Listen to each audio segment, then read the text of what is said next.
Last November, I was struggling to decide which next-gen console I was going to pick up. At the time, I was leaning heavily toward the PlayStation 4 until I saw the gameplay trailer for Titanfall. All I could think was giant robots, Xbox One, boom. I knew the minute the trailer ended which system I would be buying in November. Titanfall looked that good. It's now 4 months later. I have my Xbox One, I have my copy of Titanfall. Do I have any buyer's remorse? Let's find out, shall we?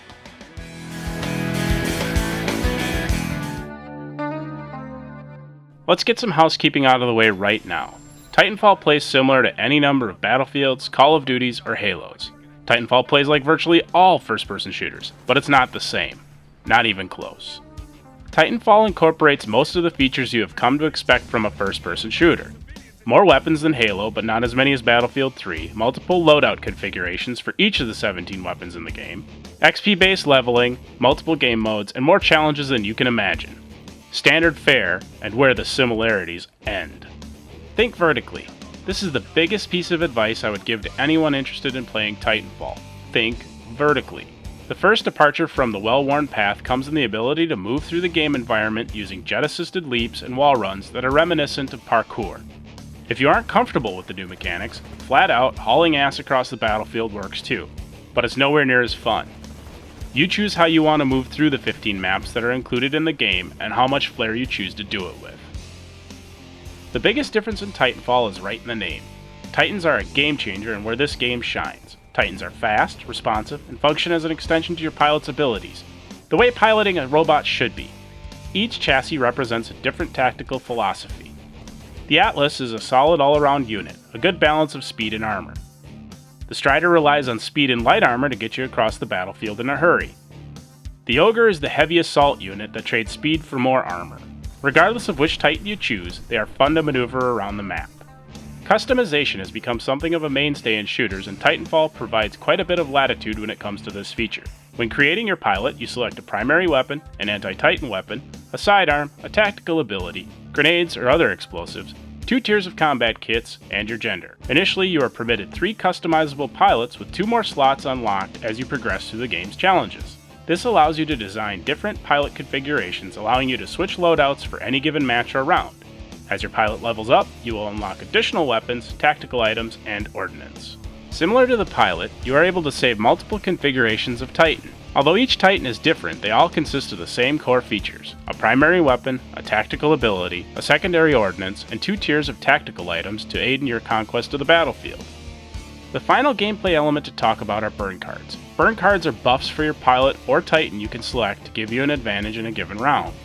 2 significant notes. 1. Their effects only last until, or are triggered at, your pilot's or Titan's demise. 2. You can only bring 3 into each round of Titanfall. The effects of each burn card varies and can include items such as amped versions of weapons, sensory buffs like satellite uplink, or Titan buffs like massive payload. Here, as in other aspects of the game, it's up to you what burn cards you bring with you. Ultimately, the way you approach the game is largely up to you.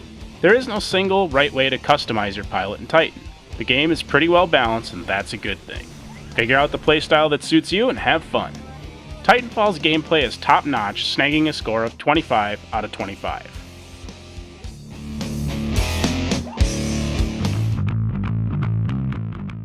Titanfall is definitely one of the better looking games available for the Xbox One.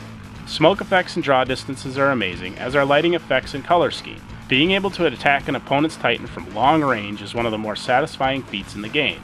The Titans look battle-worn, the environments look run down, and the character models are grounded in reality.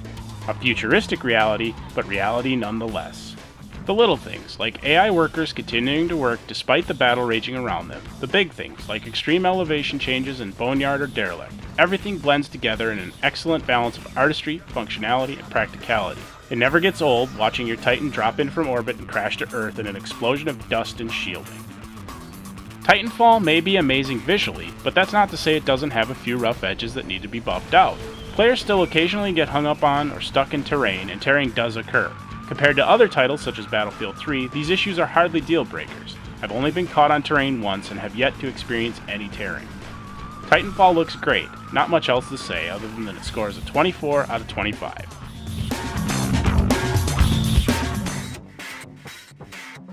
Titanfall is entertaining as hell for a first-person shooter.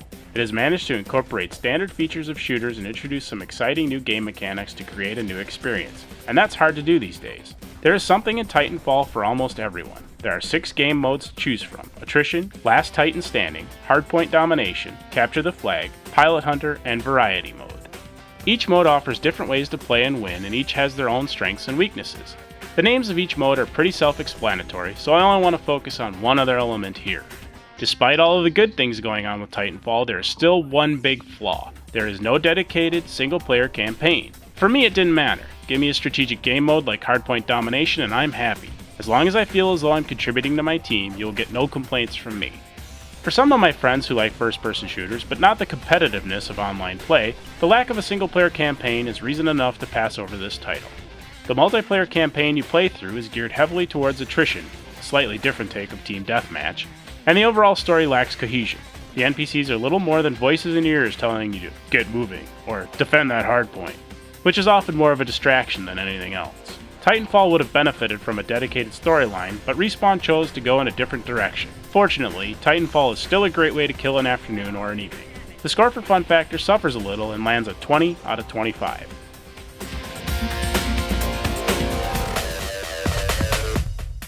The sheer number of challenges, the number of game modes, and the variety of maps is sure to keep you playing for quite some time. Respawn is also planning additional downloadable content which will keep the battles fresh. Combine this with how different Titanfall is from other first-person shooters available and the hours will just slip away. All of the good doesn't take away from the reality that Titanfall isn't for everyone. The score for replayability is 21 out of 25.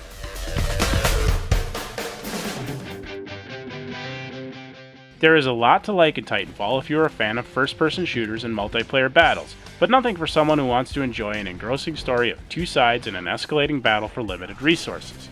As such, those who like the online play of shooters will really enjoy Titanfall. For those who don't, stick to Battlefield Bad Company 2, any of the Halo titles, or Gears of War. You will be much happier. Titanfall is an impressive debut game and could have been great with a little tweaking, but it still gets a 90 out of 100 from me.